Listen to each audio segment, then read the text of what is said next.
श्री जय श्रीराम. श्री महाराजांनी साधकांना केलेले मार्गदर्शन आपण बघत होतो. श्री बापूसाहेब मराठे यांनी सांगितलेल्या आठवणींमधून. तर काल भोळा भाव म्हणजे काय, तो कसा असतो, ते आता पुढे आपल्याला बापूसाहेब मराठे सांगतायत. तर ते म्हणतात की मी आता तुम्हाला सांगतो, भोळा भाव म्हणजे भोळसट भाव नाही बरं का. भोळा भाव वेगळा आणि भोळसट भाव वेगळा. भोळा भाव म्हणजे देव आहेच आणि तो माझं कल्याण करणार आहे अशी खात्रीच. असतात असे लोक, गोंदवल्यात असे कितीतरी लोक दिसतात. छान भोळा भाव असतो. महाराज म्हणाले, हे विकल्प विकल्प विकल्प हा त्रास या जन्मातच सोसला पाहिजे, म्हणजे मग पुढल्या जन्मी तुम्हाला असा भोळा भाव येईल. आणि हे असं सगळं असल्यामुळे ते गृहस्थ त्या नातेवाईकांना काय म्हणाले, माझी बुद्धी जी तैल आहे ती सगळी अशी घाण करते आहे, सारखे विकल्प निर्माण करते आहे. अशी माझी खात्री झाल्यामुळेच मी ती बुद्धी महाराजांकडे गहाण टाकली आहे म्हणाले. ती अशी गहाण टाकल्याशिवाय मला तरणोपायच नाही. तेव्हा तुम्ही आता मला परत ती बुद्धी वापरण्याच्या भरीस पाडू नका, असं त्यांनी नातेवाईकांना अगदी ठासून सांगितलं.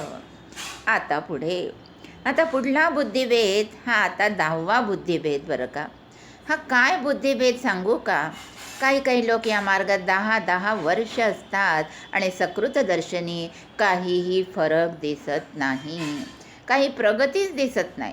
मग असं वाटतं की हे काय चाललंय, आयुष्याचा वेळ वाया नाही का चाललाय. धड इकडे नाही धड तिकडे नाही. मग आपण हे करतोय हे बरोबर का चूक. कठीण आहे उत्तर देणं, आणि दिसतं खरंच तसं. तर त्याचा प्रसंग असा, महाराज पुण्याला आले होते. त्यांच्याकडे येणाऱ्या एका गृहस्थांचा अतिशय तापट स्वभाव होता. एखाद्याचा असतो असा तापट स्वभाव, आणि हे गृहस्थ महाराजांच्या अनुग्रहित होते. 8 वर्ष अनुग्रह घेऊन झाली होती आणि 8 वर्ष ते नामस्मरणही करीत होते. पण त्यांचा स्वभावातला तापटपणा काही कमी झाला नाही. त्यांचा एक जवळचा मित्र होता. तो नेहमी त्यांना म्हणत असे की अरे, तुझा स्वभाव इतका तापट आहे, तो बरा नाही.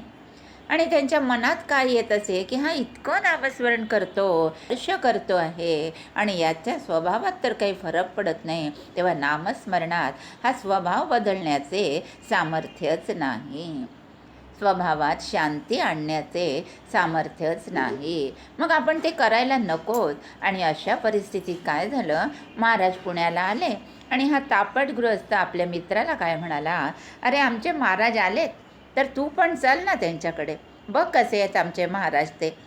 आणि ह्याच्या मनात ते डाचतच होतं की हा त्यांच्याकडे जातो म्हणतो, नामस्मरण करतो म्हणतो, आणि याच्यात तर काही फरकच नाही, म्हणजे हा चुकीच्या मार्गाने जातो याची खात्रीच होती त्याला. मग म्हणाला मी नाही यायचा.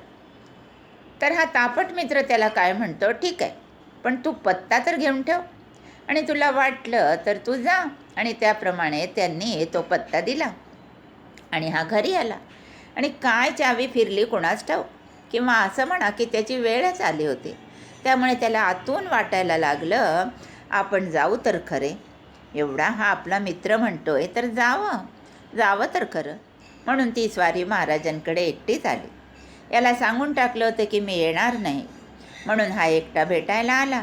आणि महाराजांनी चौकशी केली तेव्हा यानं सांगितलं की मी अमक्याचा मित्र आहे असा म्हणून. आणि मग महाराजांनी पटकन प्रश्न टाकला की आपण नाम घेता का. त्यांच्याकडे कुणीही आला तरी त्यांना हेच हवं असायचं. मग तो प्राईम मिनिस्टर असला, गव्हर्नर असला, की कोणी कितीही मोठा असला तरी त्यांना हेच हवं असायचं की हा भगवत नाम घेतो का, या जीवाला रामरायाचं दर्शन व्हावं एवढीच इच्छा असायची त्यांची. त्यामुळे त्यांनी तो प्रश्न विचारला. तशी तो ताडकन काय म्हणाला, हे माझे मित्र आहेत ना, आज 8 वर्ष नामस्मरण करतायत, पण दुर्वास ऋषी आणि यांच्यात काही फरक नाही. त्यामुळे तुमची नामसाधना ही काही बरोबर साधना नाही आहे अशी माझी खात्री झालेली आहे, म्हणून मी नामस्मरण करीत नाही. आता तो एवढा बोलला, पण महाराज रागवले नाहीत बरं का. आणि काय म्हणाले, ते असू द्या, पण परमार्थदृष्ट्या तुमचे ते मित्र तुमच्या पुढे आहेत. असं जर मी तुम्हाला दाखवून दिलं, पटवून दिलं, तर तुम्ही नामस्मरण करायला लागाल का? काय प्रसंग गोड आहे बघा. महाराजांनी असा अवघड प्रश्न त्याला टाकला, तर त्यावर तो अलबत्त असं म्हणाला. त्याच्या मनात तेवढेच शल्य होते. मग महाराज काय म्हणाले, ठीक आहे, मग तुम्ही दोघांनी उद्या सकाळी माझ्याकडे यावं. बरोबर आहे, तो याच्या पुढे आहे हे दाखवायला दोघंही हजर हवेत ना, म्हणून तसं सांगितलं. मग हा त्याच्याकडे गेला आणि म्हणाला, मी असा महाराजांकडे गेलो होतो आणि त्यांनी आपल्या दोघांना यायला सांगितलं आहे. असं यानं म्हटल्यावर त्याला इतका काही आनंद झाला, मनात म्हणाला, वळली घोडी. आणि ठरल्याप्रमाणे सकाळी दोघं गेले महाराजांकडे आणि त्यांच्यासमोर बसले. तेव्हा हे तापट गृहस्थ जे होते ना, ते 8 वर्षाचे अनुग्रहित होते. त्यांच्याकडे बघून महाराजांनी बोलायला सुरुवात केली. त्यांचे नाव गोपाळराव. महाराज म्हणाले, गोपाळराव, आपल्याला अन्नदानाचं अत्यंत प्रेम आहे. महाराजांनी बघा बरं कशी सुरुवात केली. चांगली गोष्ट आहे. मग मी आपल्याला असं सांगतो की आपलं पुण्याचं अनाथ विद्यार्थीगृह आहे ना, त्यातली 100 मुलं बोलवावीत, एखादं कार्यालय घ्यावं, या मुलांना जेवायला घालावं आणि तुम्हाला काय शक्य असेल ती प्रत्येकाला थोडीशी दक्षिणा द्यावी, असा हा सोहळा करावा. त्या गृहस्थांना अन्नदानाचं अतिच प्रेम होतं. महाराजांनी ते त्यांना सांगितलं. असतं असं काही जणांना प्रेम. आमच्या अण्णासाहेबांना म्हणजे अण्णासाहेब गाडगिळ्यांना आहे असं अन्नदानाचं प्रेम. सत्वगुण असल्याशिवाय असं वाटणारच नाही बरं का. तेव्हा तो काय म्हणाला, महाराज 100च का, सगळीच मुलं बोलावतो आणि जात पात न बघता ब्राह्मणच पाहिजेत असं नाही. काय 200-300 मुलं असतील त्यांना बोलावतो आणि 2-3 पंक्तीत सगळा कार्यभाग उरकतो. महाराज म्हणाले, जरूर करावं, आनंद आहे. आणि त्याला हे सगळं सांगून झाल्यावर याच्याकडे वळून महाराज काय म्हणतात, मला एक सांगा, ही उडी तुम्हाला मारता येईल का? काय होतं, याला अन्नदानाचा अत्यंत तिटकारा होता. ते महाराजांना माहीत होतं, म्हणून त्यांनी हा प्रश्न टाकला. याला अन्नदानाचा तिटकारा हा बहुधा कोकणस्थ ब्राह्मण असावा, चाफेकर, बर्वे, मराठे यापैकी असावा. मग तो म्हणाला, महाराज मला हे जमणार नाही, कारण मला अन्नदानाचा तिटकार आहे. मग महाराज म्हणाले, सत्वगुणात अन्नदान हे अत्यंत महत्त्वाचं समजलं जातं. मग त्या बाबतीत ही स्वारी तुमच्या पुढे नाही आहे का? मग त्या गुणाकडे तुम्ही का नाही पाहत? नुसतं तापट आहे तेच का पाहता? त्याचीसुद्धा अंतर्शुद्धी होणार आहे आणि त्याला रामराय भेटणार आहे असं पाहावं. तुम्ही परीक्षेला बसता. महाराज आता दृष्टांत घेऊन पटवीत आहेत बरं का. सगळे विषय काय आपले सारख्याच तोलाचे असतात का? एखाद दुसरा विषय आपल्या अत्यंत आवडीचा असतो. कुणाचे गणित चांगलं असतं, कुणाचं इंग्लिश चांगलं असतं, कुणाचं शास्त्र चांगलं असतं. 1-2 विषय चांगले असावे, बाकीचे विषय बेताचे असावेत. हे जसं तिथे असतं तसं आहे म्हणाले हे. म्हणून मग तिथे काय करतात, साकल्याने सगळ्याचा विचार करतात. गणितात 98 मार्क पडले, भाषेत 44 पडले, चालतंय का? भाषेतही 98 पाहिजेत. व्यवहारात तसं तुम्ही ठरवताना तसंच सद्गुरू आणि भगवंत करत असतो बरं का. सगळं जे काय गुण आहेत त्याचा साकल्याने आढावा घेतला जातो. काय सुरेख आहे हे. आणि आपल्याला बोध आहे हो त्यात. आपण एखादाच अवगुण पाहून त्याच्यावर तापट वगैरे शिक्का मारतो, ते करू नये बरं का. आपल्याला कळत नसतं हा त्याचा अर्थ. आपल्याला तो इतर गुणात कसा हे कळत नसतं. मग पुढे परत महाराजांनी सांगितलं, सद्गुरू त्याचे चांगले गुण कोणते ते पाहतात आणि त्यात तो पुढे कसा जाईल ते बघतात आणि असं करताच त्याला देव भेटत असतो. तेव्हा आता तुम्ही त्याच्याकडून तुमचा अन्नदानाचा तिटकारा हा जो दोष आहे तो घालवून घ्या आणि मग पुढे बघू आपण. त्याला इतकं पटलं आणि ते पुढे त्या गोपाळरावांचे काही उत्तम गुण महाराजांनी दाखवून दिले. महाराज म्हणाले, ते दुसऱ्याच्या अतिशय उपयोगी पडतात. असं म्हणून महाराजांनी त्यांचे गुण दाखवायला सुरुवात केली. महाराज सर्वज्ञ होते म्हणून त्यांना त्यांचे ते गुण माहीत होते. याला कधी ते दिसलेच नव्हते. आपल्यात अवगुण अंशरूपाने असतात म्हणून ते आपल्याला दिसत असतात. आपल्याला सगळे 420 दिसतात, कारण आपण 420 असतो ना.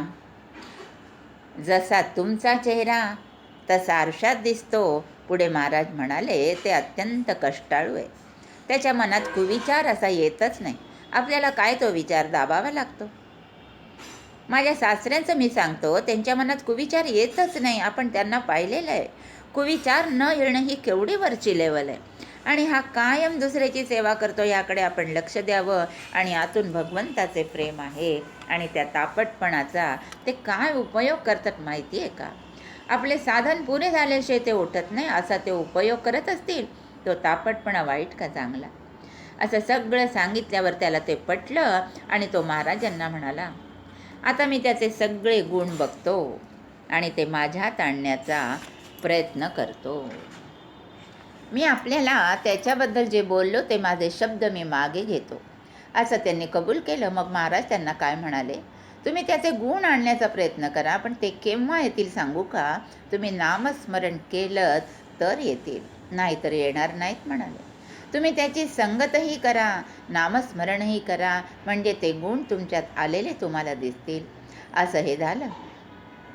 आता पुढे काय, तर परमार्थ हा सूक्ष्म सृष्टीतला आहे आणि प्रपंच हा जडसृष्टीतला आहे. जडसृष्टीतली उदाहरणे घेऊन सूक्ष्मसृष्टीत परमार्थात दिशाभूल केली जाते. त्याची उदाहरणे ती आता सांगतो म्हणाले. तर ती आता उदाहरणं उद्या बघू. जय श्रीराम. श्री अनंतकोटी ब्रह्मांड नायक राजाधिराज सच्चिदानंद सद्गुरु श्री ब्रह्मचैतन्य महाराज की जय. श्री ब्रह्मानंद महाराज की जय. जय जय रघुवीर समर्थ. श्रीराम श्रीराम श्रीराम.